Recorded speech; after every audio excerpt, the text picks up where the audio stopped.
Em primeiro lugar, quero dizer que o modelo que nós temos há muito tempo, da Universidade de Verão, de inspiração aqui do deputado Carlos Coelho, e que é um êxito, e que procura aqui ser um pouco replicado, acho que é uma excelente ideia.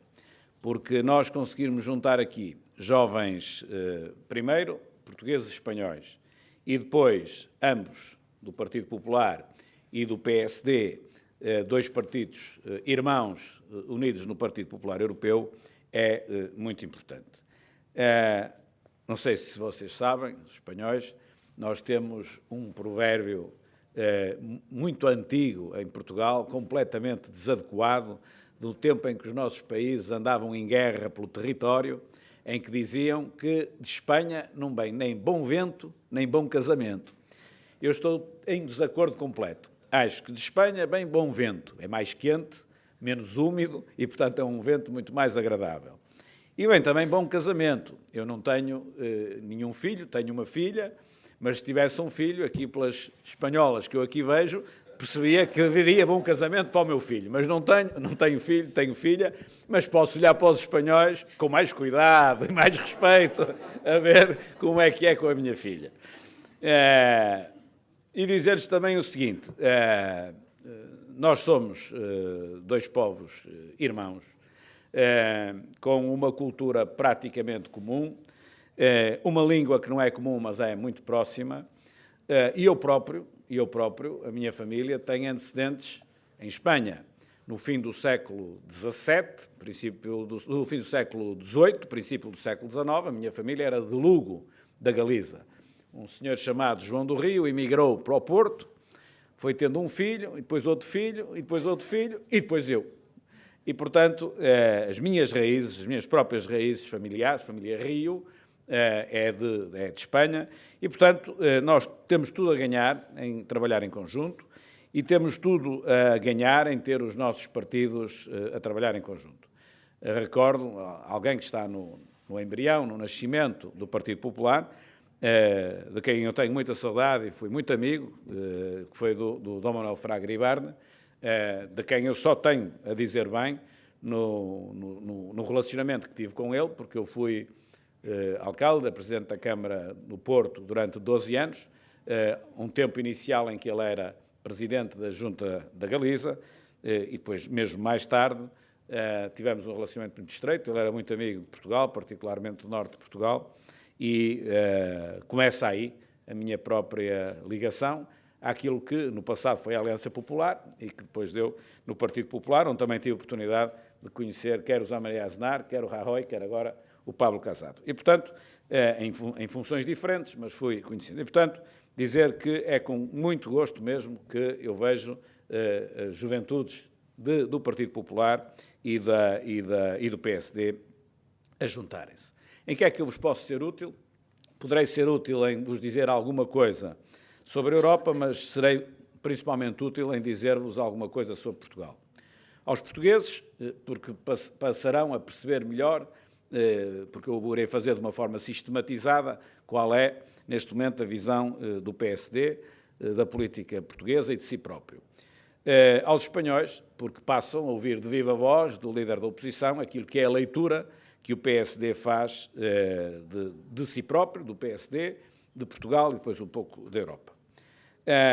Relativamente a si próprio, eu gostava de vos dizer o seguinte, que penso que todos vocês perceberão isto com facilidade. Há um afastamento enorme entre a sociedade e os partidos políticos. Isto é patente na Europa, mas é particularmente patente aqui em Portugal e também em Espanha. Em Espanha, esse afastamento e esse desgaste terá começado, eventualmente, mais cedo que em Portugal, a um ritmo mais acelerado, e, portanto, em Espanha existem já duas forças partidárias que ainda há 10 anos não eram nada, o Podemos e o Ciudadanos, e isto denota, obviamente, o desgaste também dos partidos tradicionais, do PSOE e do Partido Popular. Nós assistimos exatamente à mesma coisa na Alemanha neste momento, com um desgaste brutal dos dois partidos tradicionais, partidos populares, se eu fizer a tradução direta do alemão para o português, os partidos do povo populares que têm mais implantação junto do povo, que é o SPD e o CDU, também têm caído brutalmente. E aqui em Portugal, esse fenómeno ainda não aconteceu na prática, mas ele está latente. Há igualmente uma distanciação enorme entre os partidos e a sociedade, que se reflete no dia-a-dia em muitos aspectos e depois tem uma tradução naquilo que são os níveis de abstenção. Cada vez que há eleições em Portugal, há um nível de abstenção brutal. Talvez o recorde de abstenção foi batido provavelmente no mês passado, numa pequena eleição para uma freguesia, que é uma coisa que em Espanha não existe, é uma Câmara Municipal pequenina, em Viana do Castelo, onde o descontentamento com o Partido Socialista e com o Partido Social Democrata, o PSD, foi de tal ordem que quem ganhou umas eleições intercalares foi o Partido Comunista e a taxa de abstenção foi superior a 70%. Que está num pequeno exemplo muito recente, as taxas de abstenção em Portugal não são de 70%, mas num exemplo muito recente, como as pessoas viraram as costas, pura e simplesmente, aos partidos, de tal maneira que o partido pequenino foi aquele que acabou por ganhar essa freguesia, essa pequena Câmara Municipal. E, portanto, nós temos taxas de abstenção de 40% e muitos por cento, o maior partido português é a abstenção, e nós temos de fazer alguma coisa. O PSD tem de fazer alguma coisa e, em Espanha, o PP também terá de fazer, naturalmente, alguma coisa. Aquilo que nós temos começado por fazer é algo que me parece absolutamente vital, que é nós definirmos bem o nosso espaço ideológico. Os partidos foram-se transformando em frentes eleitorais e, portanto, tudo o que pudéssemos metíamos cá dentro. Não sei se assim foi em Espanha, eu penso que sim, que as coisas terão evoluído para aí a dada altura do trajeto desde a democracia, do início da democracia até agora, mas aqui é notório. E, portanto, se os partidos se transformam em frentes eleitorais onde cabe cá tudo dentro e descaracterizamos ideologicamente os partidos, naturalmente que isto, a médio e longo prazo, dá o afastamento à sociedade, porque os partidos se descredibilizam enquanto força política com projeto para o país. E, portanto, aquilo que nós temos vindo a fazer é a definição ideológica do partido, a reafirmação ideológica do partido, em 2018, que é um pouco diferente de 1974, ou 75, ou 1976, quando, nessa altura, começou o regime democrático, ou recomeçou o regime democrático, quer em Portugal, quer em Espanha. E aí eu tenho consciência que penso que há uma diferençazinha entre o PSD e o Partido Popular, em que o Partido Popular tende um pouco mais à direita do que aquilo que tende o PSD em Portugal. O PSD, como vem pelo próprio nome, é um partido social-democrata, o Partido Popular é o Partido Popular. Existe em Espanha o PSOE, que corresponde ao Partido Socialista Português, reclamam-se todos da social-democracia. Portanto, no fundo, o que é que nós estamos a dizer? Nós temos uma direita, nós temos uma esquerda e nós temos o centro. E o centro é onde nós estamos. Hoje podemos chamar social-democrata. Hoje, 2018. Em 1974, quando da Revolução, não. Nós íamos a caminho do socialismo. Nós também íamos, o PS, só que devagarinho. Enfim, o Partido Socialista ia mais depressa e o Partido Comunista queria já. Portanto, íamos todos a caminho do socialismo, só que uns mais depressa, outros mais devagar. Era o que se tinha de dizer na altura. Hoje não é assim, estamos numa situação diferente, mas nós não somos um partido de perfil liberal, nem somos um partido de perfil socialista. Portanto, não cabem dentro do PSD aqueles que são liberais e aqueles que são socialistas. Dir-me-ão, isto não é assim muito inteligente, tem de caber todos para ganhar as eleições. Não. Tem de caber todos no voto. Os votos, quantos mais, melhor. Eu votava no Partido Comunista e agora voto no PSD. Muito obrigado, é o que eu quero. Eu vou votar só uma vez no PSD. Voto só uma vez no PSD.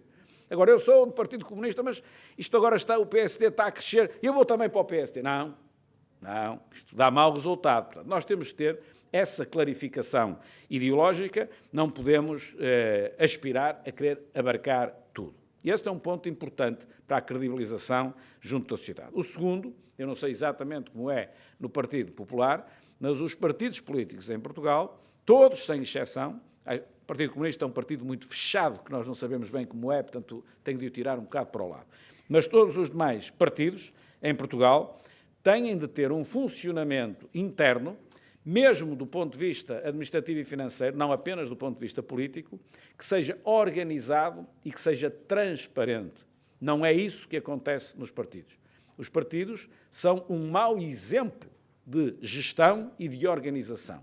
Ora, são as instituições que se propõem ao povo governar um país.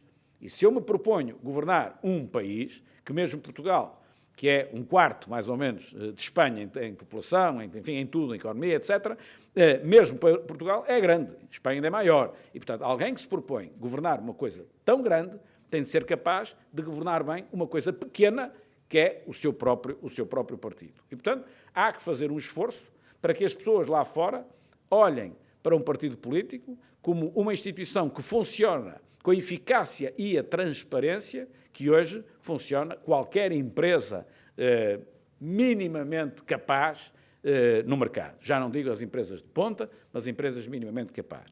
Se não fizermos isso, nós não estamos a conquistar a nossa credibilidade perante a opinião pública e perante a sociedade, antes, portanto, estamos-nos a afastar. A mesma coisa é verdade relativamente às finanças dos partidos.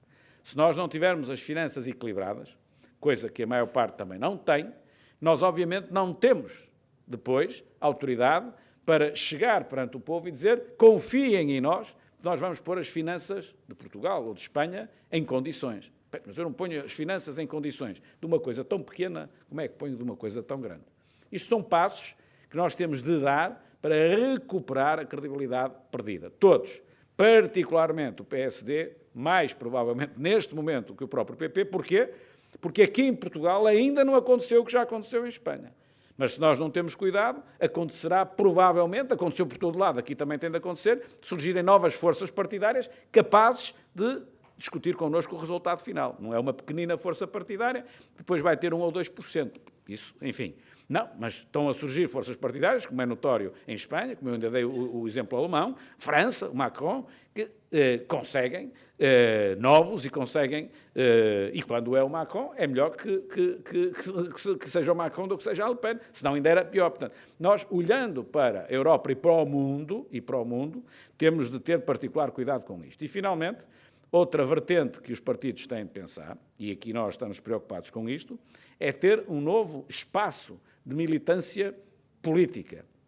A militância tradicional nos partidos, a mim, diz-me muito pouco, penso que a vocês ainda dirá muito menos, não é?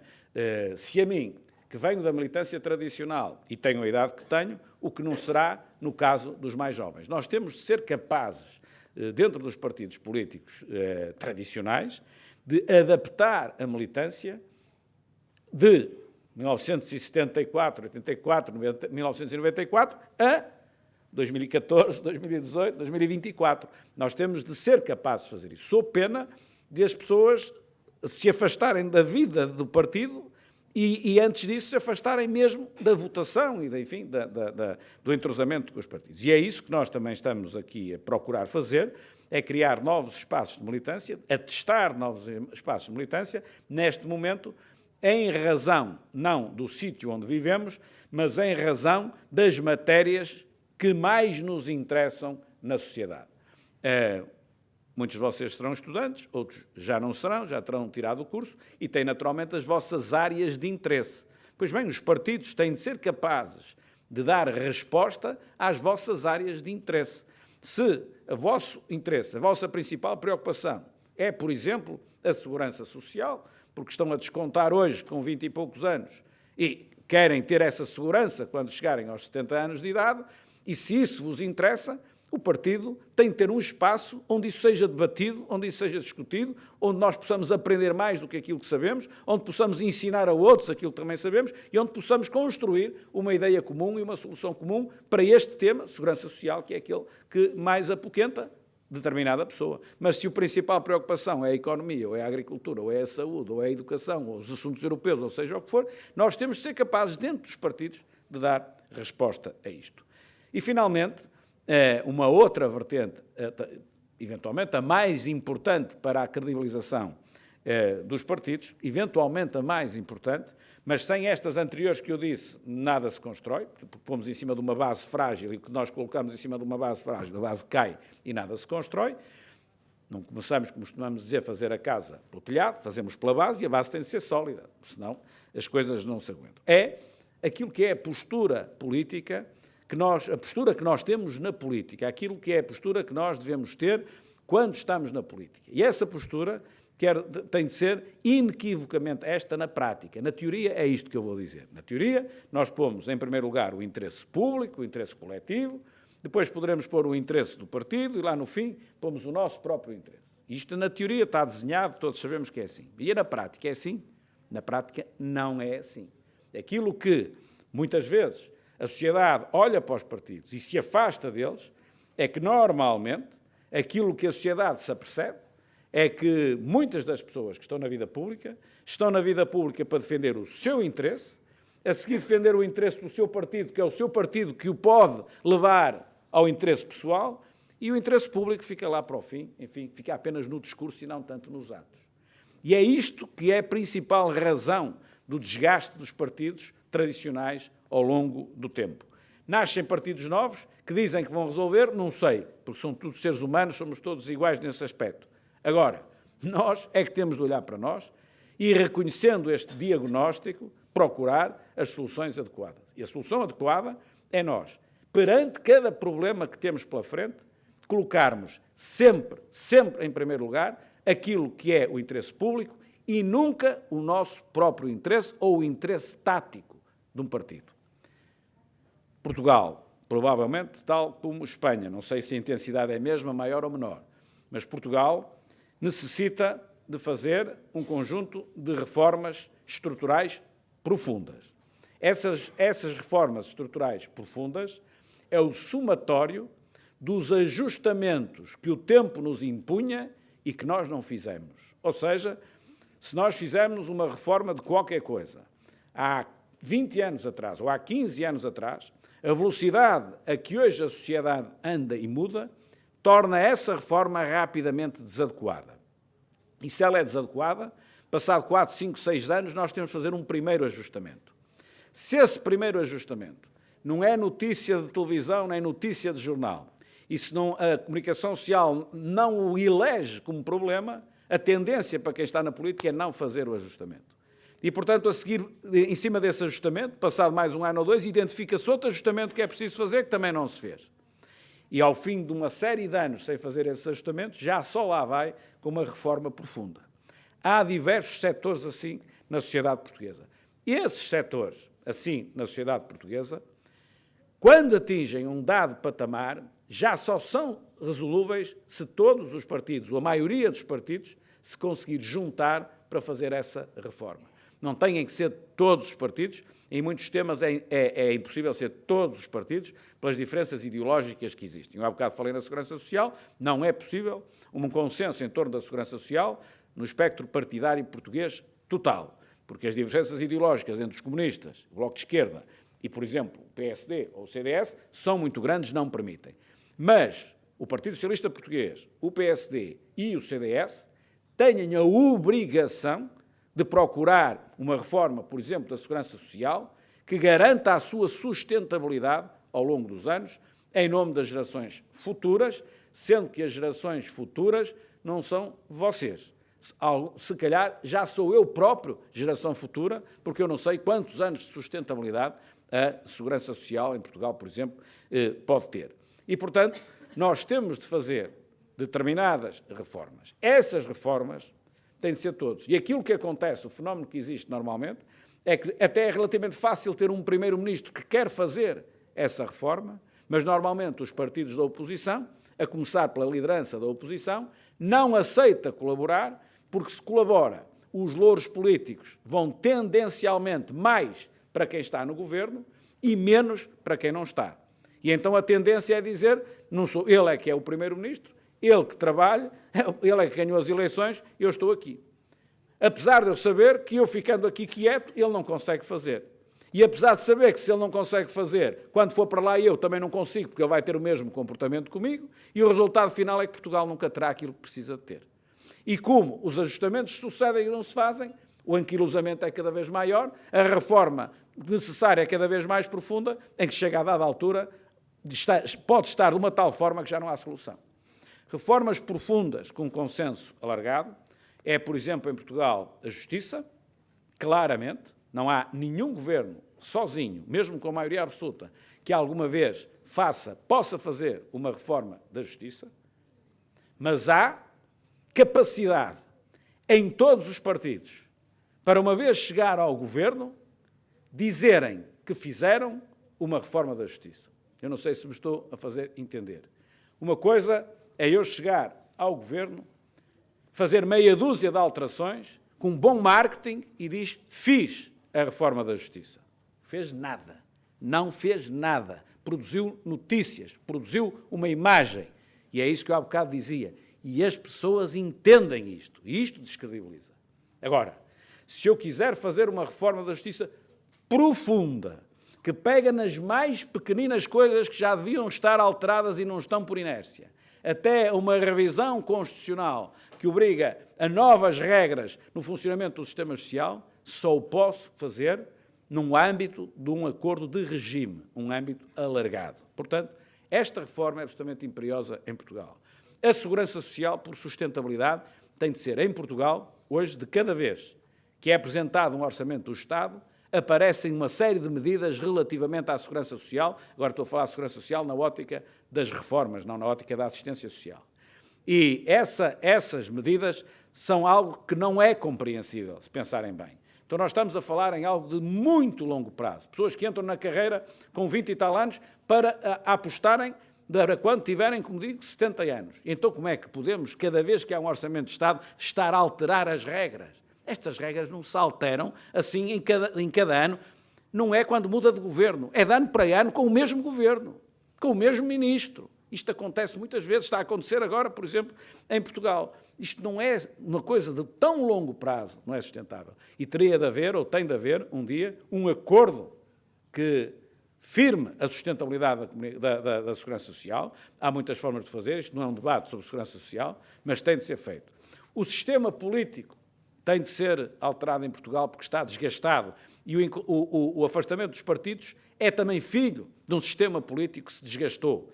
Isto só se faz num acordo de regime com todos. A política de natalidade. Toda a Europa tem problemas demográficos. Portugal é dos que tem maiores problemas demográficos, taxa de natalidade mais baixa. Liga-se, aliás, muito diretamente ao tema da segurança social, que agora acabei de falar. Pois bem, uma política para reforço da natalidade pode ser feita por um governo, mas se for feita por um governo, se as coisas correrem bem e a legislatura for até ao fim, pode ser alterada 4 anos depois. E uma política para a natalidade não pode ir por impulsos de 4 em 4 anos. Tem de ser algo que perdure 2, 3 décadas, talvez, porque senão não produz efeitos. Porque, enfim, a criança nasce agora e demora a crescer, não cresce em 4 anos, não cresce para o tamanho que enfim, até chegar à vida ativa. E, portanto, uma política da natalidade é outra, em que tem de haver acordo, e estou a falar de problemas profundamente estruturais que Portugal tem e que a Espanha tem, depois o grau e a intensidade com que o tem é que vai variando. Não há, ou melhor, em Espanha há este problema de sinal contrário ao nosso. Nós temos um problema de centralização, somos um país muito concentrado e muito centralizado aqui em Lisboa e no seu litoral, no litoral do país, com o interior completamente abandonado. Temos esse problema. Espanha tem-no de sentido inverso. Não sei se a forma como fez a descentralização, que foi para lá daquilo que é descentralização e que gerou problemas na dívida pública, não sei se não tem problemas ao contrário. Ou seja, temos de nos encontrar a meio no equilíbrio das coisas, no equilíbrio que deve fazer, para lá já de não falar, depois, outros problemas específicos que a Espanha tem, designadamente com a Catalunha. São situações diferentes. Aqui estamos a falar de uma questão meramente administrativa, onde quem decide tem de estar perto do problema. Quanto mais perto nós estamos do problema, mais competentes somos para o decidir. Quanto mais longe estamos do problema, mais incompetentes somos. Mesmo o mais inteligente e o mais capaz é profundamente incompetente para decidir sobre o que desconhece, porque quando está muito longe, desconhece. Depois, como é muito competente e muito capaz, percebe que tem de ouvir quem conhece, porque é inteligente e capaz. Mas se não for muito inteligente e muito capaz, pensa que sabe tudo e então ainda é pior. E há uma franja muito grande de políticos que acham que sabem tudo e as coisas aí ainda são piores. Este é o problema estrutural principal que Portugal tem. A seguir, temos problemas que começam a derivar da própria governação que existe hoje. Em Portugal hoje há um governo do Partido Socialista que não tem maioria e é sustentado no Parlamento pelos dois partidos comunistas, o Partido Comunista propriamente dito e o Bloco de Esquerda, que é um partido comunista com outro nome. Isto quer dizer que as reformas que Portugal precisa, mesmo aquelas que podem ser feitas pelo Governo, são reformas que não são feitas porque se o Governo começasse a mexer nessas reformas, chocava ideologicamente com aquilo que é a sua base de apoio parlamentar. E, portanto, se o crescimento económico português necessita, em primeira linha, de investimento, e estou a dizer uma coisa que é real, eu tenho de ter uma política pública para o investimento. Mas uma política pública para o investimento privado, articulada com o Partido Comunista ou com o Bloco de Esquerda, é algo que é impossível. Se eu for mexer na legislação laboral, mexerei na legislação laboral, não tem que ser uma reforma estrutural de acordo com os partidos todos, um governo pode o fazer, mexo na legislação laboral e vou mexer no sentido contrário ao investimento, porque eu tenho que ter os votos do Partido Comunista, ou dos partidos comunistas, digamos assim. Se eu for pegar na legislação fiscal, que é absolutamente vital, é uma política pública vital para a promoção do investimento, vou mexê-la de uma forma contrária àquilo que é necessário para o investimento privado, porque tem que ter o acordo dos partidos que justamente não estão do lado do investimento privado. Se eu for ver a carga fiscal que atingiu em Portugal o recorde dos recordes, portanto, o ano passado Portugal teve a maior carga fiscal da sua história, e este ano permanece nesse patamar. Se eu for mexer na carga fiscal, tendo em vista o investimento e a promoção das empresas, eu, Partido Socialista no Governo, tenho de ter o apoio do Partido. É impossível. E, portanto, hoje, Portugal tem uma impossibilidade de ter uma estratégia de crescimento económico sustentado, porque o Governo não faz, mas também não podia fazer, face à solução política encontrada. E, portanto, este é um problema de base, devia dizer estrutural, já começo a gastar a palavra estrutural, é um problema de base com que o país se confronta, que é ter um crescimento económico muito fraco. E um país que tem expectativas de qualidade de vida, como Portugal tem, e depois tem uma dada produção, tem um dado produto interno bruto, há aqui uma diferença, há aqui um gap, não é? Que tem de ser colmatado. Portugal não tem meios, neste momento, na sua produção, para as expectativas de qualidade de vida que, de certa forma, já tem. E, portanto, nós temos de ser capazes de crescer, temos de ter mais ambição do que aquela que o Governo tem, temos de ser capazes de crescer para conseguir atingir essa qualidade de vida de forma sustentada e não desequilibrada. É por isso que nós hoje temos a dívida pública, que o Governo em Portugal diz que baixa a dívida pública. Não, a dívida pública portuguesa tem crescido sempre, todos os anos tem crescido. A dívida pública portuguesa hoje, deve andar ali perto dos 250 mil milhões de euros. Agora, se eu dividir esses perto de 250 mil milhões de euros pelo produto interno bruto, esta relação, o rácio, é que foi melhorando um pouco, por força do crescimento nominal do produto e da descida das taxas de juros. E isso realmente leva ao melhoramento do rácio, a relação entre a dívida e o produto. A dívida, em valor bruto total, tem subido. O primeiro-ministro português disse esta semana, acho eu, que nós pagamos, o Governo tem conseguido baixar a dívida e, portanto, nós pagamos menos juros sobre a dívida pública. Não é verdade. Não é porque baixou a dívida. O estoque da dívida, sobre o qual incide a taxa de juro, é maior. Nós devíamos 230, já devemos 220, 230, 240 e agora devemos quase 250. E a taxa de juros incide sobre isso, não incide sobre a relação da dívida com o produto. E, portanto, se pagamos menos juros da dívida pública, tem a ver com a descida das taxas de juros, que é de tal ordem forte, que mesmo uma subida de estoque da dívida leva a uma fatura de juros mais baixa. Não é porque a dívida baixou. Porque a dívida só baixa quando os orçamentos de Estado, ou não, seja o que for, seja que dívida for, só baixa quando o resultado de exploração passa a ser positivo. Portanto, quando um orçamento de Estado tem superávit. Quando tem superávit é que eu posso começar a deduzir a dívida em valor absoluto. E isso é coisa que este Governo não fez, faz uma descida do déficit muito moderada. Porquê? Porque, seguindo a política que a esquerda quer, precisa de folgas para distribuir. E, portanto, o que acontece é que estamos a distribuir tudo aquilo que temos. Já houve tempo em que distribuíamos o que tínhamos e o que não tínhamos. Talvez hoje não se esteja a distribuir o que não se tem, mas está-se a distribuir tudo o que se tem. Ou seja, não se está a preparar o futuro. E tal como todos nós sabemos, nós temos de preparar o futuro quando a vida nos corre bem, que é para quando ela nos correr mal, nós estarmos mais folgados. E, portanto, este Governo deveria estar, como qualquer outro, neste ciclo de crescimento económico europeu e mundial, apesar de tudo relativamente moderado, e em Portugal ainda mais baixo que a própria média comunitária, devia, apesar de tudo, aproveitar esta folga do crescimento para preparar o futuro, através de investimento, políticas do investimento, o próprio investimento público, enfim, a própria manutenção dos equipamentos, que não é investimento classificado como tal na contabilidade, mas de certa forma é investimento, para amanhã, quando o ciclo económico baixar, quando o desemprego aumentar, e isto é dos livros, isto é sempre assim, existem os ciclos económicos, e, portanto, quando o ciclo económico vier abaixo, nós vamos ter mais desemprego, pagamos mais subsídios de desemprego e obtemos menos receita para a Segurança Social, porque há menos salários a serem pagos por força desse mesmo desemprego. E nós devíamos ter isto modelado, coisa que não temos. Temos um crescimento económico muito fraco,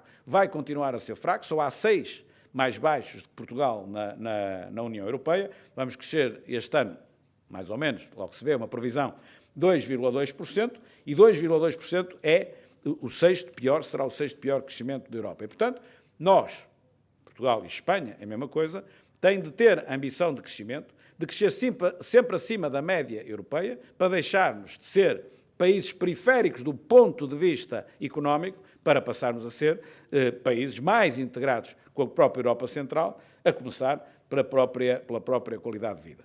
Entretanto, há uma outra coisa em Portugal, que foi o que determinou a vinda da Troika, que não é a dívida pública, é uma ideia nacional, que foi o endividamento do Estado e a dívida pública que levou a chamar a Troika a Portugal.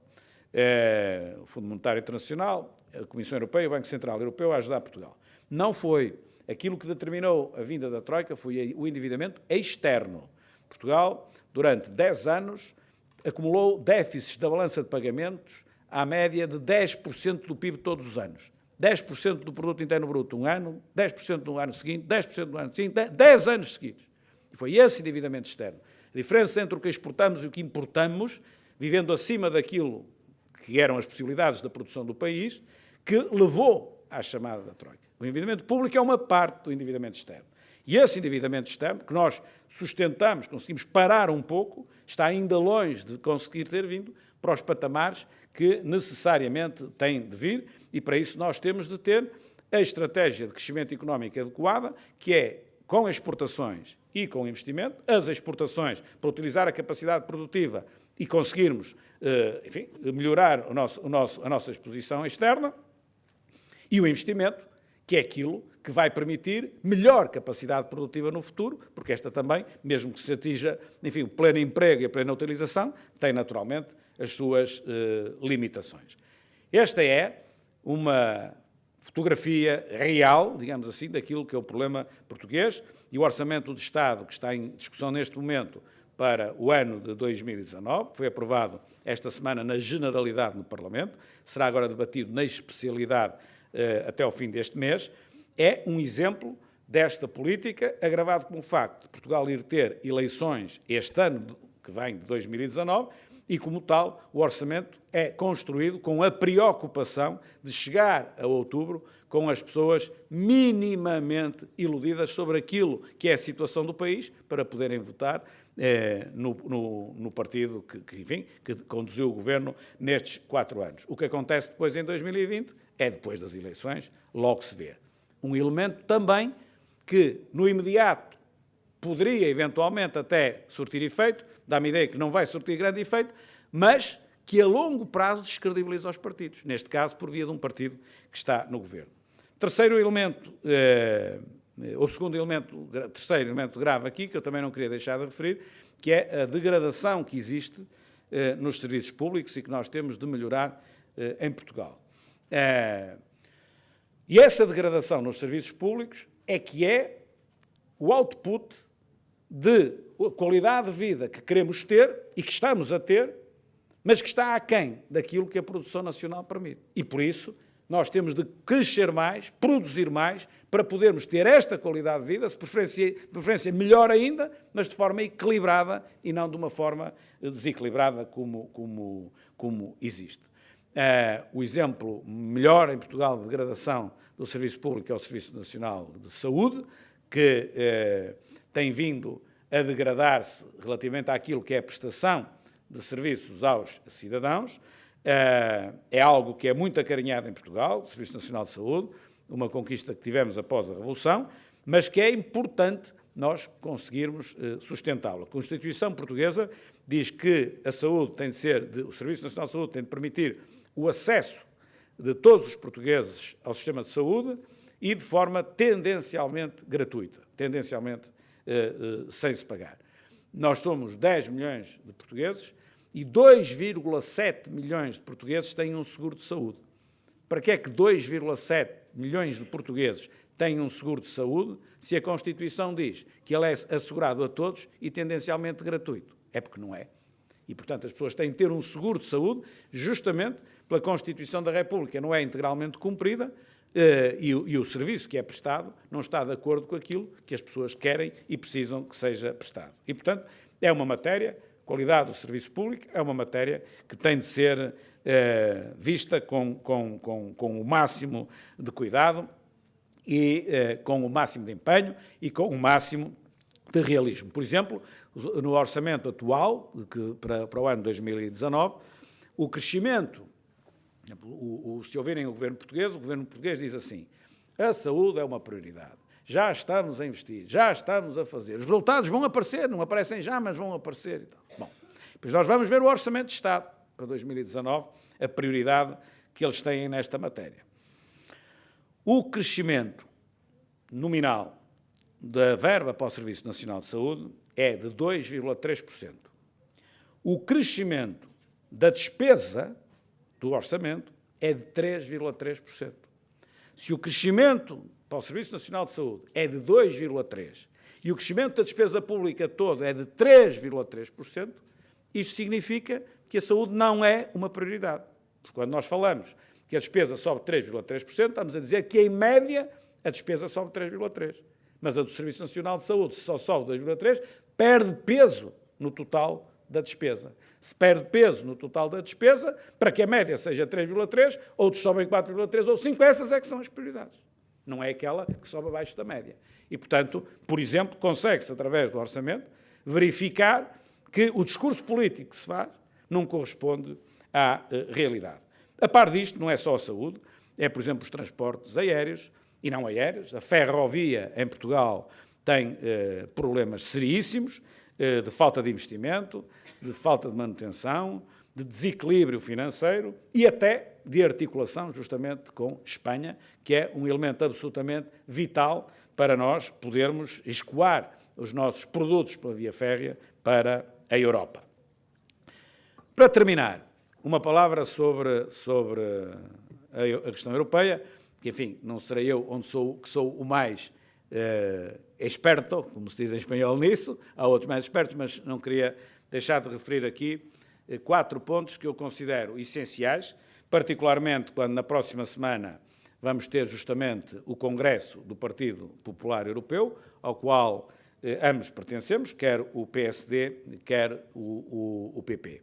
E eu acho que há 4 pontos para o qual temos de ter particular atenção. Podem não ter diretamente reflexos nos nossos países, particularmente em Portugal, logo aquele que eu vou citar em primeiro lugar, mas em termos de solidariedade europeia, e se nós queremos uma Europa unida e próspera, nós temos de ser solidários nos problemas, que é o problema, o primeiro, das migrações. Não é um problema direto de Portugal, ainda bem para Portugal, mas nós temos de perceber que na frente leste é um problema, e não só na frente leste, mas particularmente na frente leste, é um problema muito sério e, portanto, nós temos de estar solidários com a Europa como um todo relativamente àquilo que são as migrações. E, por isso, a União Europeia deve fazer o esforço até ao limite possível no que concerne aos refugiados, que é uma das vertentes das migrações, são os refugiados. A outra vertente da migração são os imigrantes, são aqueles que para cá vêm procurando uma melhor qualidade de vida. No primeiro patamar, que são razões humanitárias, nós temos de fazer um esforço, nós, Europa, para acolher o máximo possível. Mas eu sublinho a palavra possível, porque se queremos acolher para lá do possível, se queremos acolher o impossível, nós desequilibramos tudo. Não damos a resposta que devemos dar aos refugiados e criamos problemas a nós próprios. Mas o máximo, que tem a ver com razões humanitárias e tem a ver com os princípios fundadores, não só da União Europeia, como dos nossos próprios partidos políticos. Relativamente aos imigrantes de caráter económico, aí nós entendemos que todos os países devem nos receber na medida das suas necessidades. Os imigrantes económicos são, na boa acessão do termo, um negócio. Ou seja, têm de ganhar eles e temos de ganhar nós. Nós precisamos deles até um certo nível e, portanto, ganhamos com isso. Mas eles também têm de ganhar porque, vindo para cá, têm mesmo de melhorar a sua vida e estarem plenamente integrados. E aí já é algo que tem mais a ver com a capacidade de cada um dos países e das necessidades de cada um dos países e, inclusive, das capacidades que cada um dos países tem para a sua integração. Se alguém vem para cá e vem de um país de língua oficial portuguesa, a sua integração é muito mais fácil do que se vier de um outro país que não é de língua oficial portuguesa. Mas também deve vir, se não for de língua oficial portuguesa. Se vier da América Latina, também se integra aqui com a maior das facilidades, mesmo que a língua não seja a América Latina que não o Brasil, que a língua não seja o português. E, portanto, este é um aspecto, e eu não sei se, e esta ideia, eu sou rigoroso, paga direitos de autor, esta ideia que eu agora vou dizer, e eu acho que o autor não permite que eu me diga quem é o autor, que é ali o deputado Paulo Rangel, que me deu a ideia, eu acho que muito bem, se a Europa não deveria, ela própria, começar a pensar numa política para a natalidade mais abrangente que apenas as políticas nacionais, já que o problema demográfico é efetivamente um problema transversal a toda a Europa e que se nós não fizermos nada, seguramente digamos, a vida na Europa e a cultura europeia e tudo isto, daqui por 150 anos, 100, 150 anos, vai ser completamente diferente. E, portanto, eu acho que efetivamente faz sentido a Europa, e a ideia é inteligente, faz sentido a Europa começar a pensar se não deve haver uma política de natalidade, não uma política de natalidade comum, mas uma política de natalidade europeia que dê suporte também depois às políticas locais. O segundo aspecto é o aspecto da segurança, o primeiro foram as migrações, é o aspecto da segurança, algo que aqui em Portugal nós dizemos as migrações não é assim muito connosco e tal, e temos de fazer um esforço para perceber que é com a Europa noutras frentes que não aqui, e eu penso que a política de segurança é um pouco transversal para todo o lado. E é quase toda a Europa, em termos da população, que acha que, enfim, é uma coisa que está lá longe, enfim, a coisa tem corrido bem e, portanto, assim pode continuar. Aqui temos de fazer um esforço maior de sensibilização para as pessoas perceberem que a União Europeia tem, e os Estados-membros da União Europeia têm repousado na NATO. Eu acho que devem continuar, naturalmente, a repousar na NATO, mas é cada vez mais notório, até principalmente desde a eleição do atual Presidente dos Estados Unidos, que nós também temos de começar a pedalar por conta própria e nós temos de ter, naturalmente, uma política de defesa e de segurança, enfim, onde vamos ter de fazer o esforço para maior investimento. Nós temos, digamos, um soft power no quadro da NATO e temos de ter um hard power, digamos assim, nós próprios.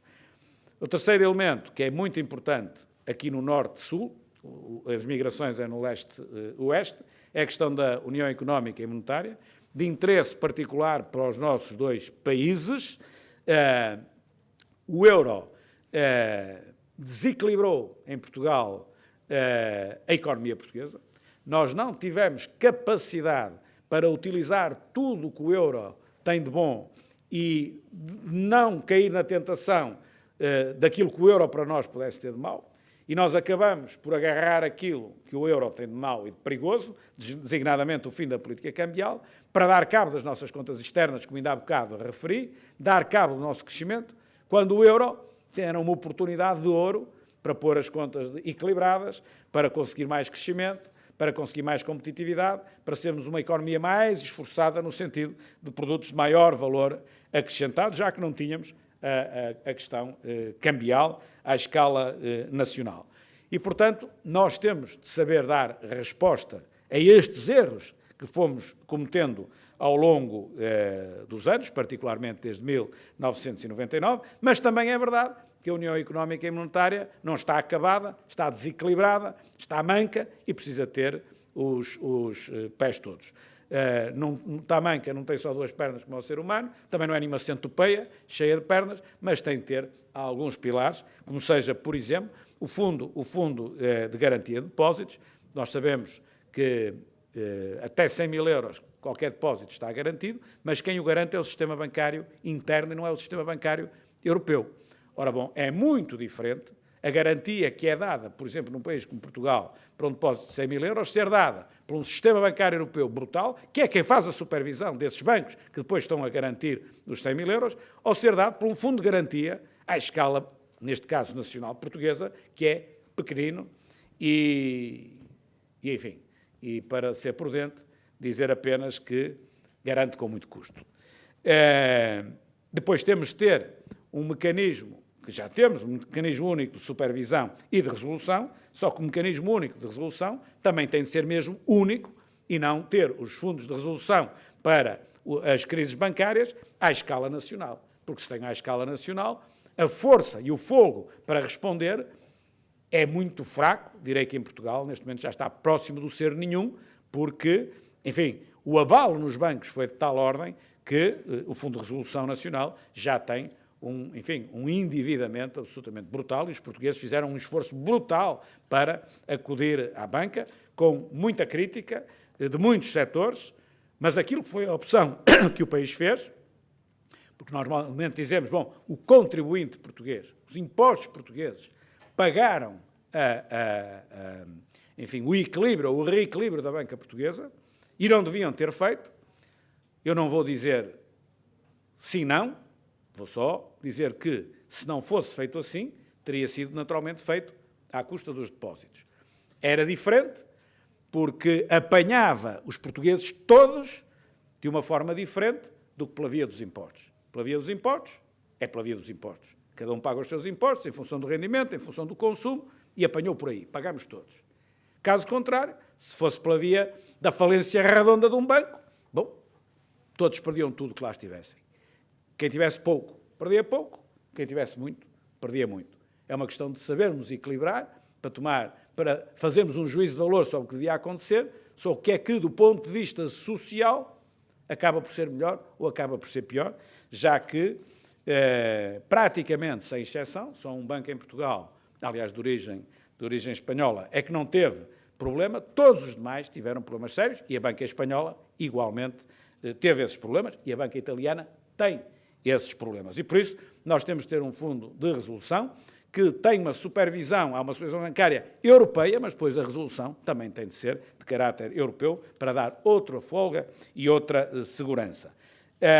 E, finalmente, também, antes de ir ao último ponto, a questão dos fundos estruturais, que hoje, enfim, são mais difíceis em termos de montantes de conseguir do que eram no passado, porque nós perdemos receita e ganhamos despesa no quadro do orçamento europeu, mas a verdade é que a Europa tem de ter um particular cuidado com a sua coesão económica e territorial também. E, portanto, o afastamento que se vai dando de alguns países relativamente aos países mais ricos e mais desenvolvidos é um afastamento que, se não for travado, a longo prazo não pode dar um resultado positivo. É impossível dar um resultado positivo. A Europa só terá um resultado positivo se a longo prazo o PIB per capita, medido assim, o PIB per capita convergir para um ponto central e numa redução do desvio padrão, digamos assim, em torno desse ponto central, porque senão, enfim, a Europa foi feita justamente para isso e não para o seu contrário, para produzir afastamento. Em último lugar, outro ponto que a Europa tem, naturalmente, de olhar com particular atenção, e prende-se com o início da minha intervenção, é justamente a fragmentação dos partidos políticos, um pouco por toda a Europa. Ou nós somos capazes de encontrar respostas capazes para os principais problemas europeus e para as expectativas que os cidadãos têm com a Europa, ou nós, a seguir, não podemos apontar o dedo e criticar as forças extremistas que, entretanto, vão crescendo. E esse é um erro que nós cometemos muitas vezes na nossa vida, mesmo na nossa vida pessoal. É nós apontarmos, vimos uma coisa que não gostamos, apontamos para ela e começamos a criticá-la. E esquecemos que, muitas vezes, e aqui é isso mesmo, a emergência dessa força é fruto dos nossos erros. Portanto, o problema não está neles, o problema está em nós, que não tendo conduzido as coisas como deveriam ter sido conduzidas, produzimos aquele efeito. O resultado no Brasil, nas eleições do fim de semana passado, não adianta nós criticarmos o candidato vencedor. Porque criticar o candidato vencedor é, em minha opinião, algo de uma arrogância que nenhum de nós deve ter, porque significa dizer que o povo brasileiro é incapaz. E o povo brasileiro, tal como todos os demais povos, são capazes. O povo brasileiro votou de uma dada forma, porque até à data o empurraram em larga medida para ele sentir o que sentiu. E, portanto, aquilo que, neste caso estou a falar do Brasil, o Brasil deve ver, é todos os erros que cometeu que levaram a uma situação destas que ninguém deseja. E no Brasil está muito identificado. É a corrupção e a insegurança. No nosso caso europeu, não atingiu essa dimensão, mas tem trilhado caminhos que têm vindo a permitir que possam emergir outras forças políticas. Se é no caso de Espanha, ainda não é de um extremismo grande, há ali um partido um pouco mais à esquerda, mas enfim, ainda não atinge esse extremismo, ainda bem, mas há outros países, como todos nós sabemos, que atingem um patamar de extremismo muito grande. E nenhum país está livre disso acontecer. Agora, para isso não acontecer, temos de ser capazes de quê? À escala nacional, ter as preocupações com que eu iniciei aqui a minha intervenção. À escala europeia, ser capaz de dar respostas realistas e sensatas àquilo que são os problemas de dimensão europeia. Muito obrigado.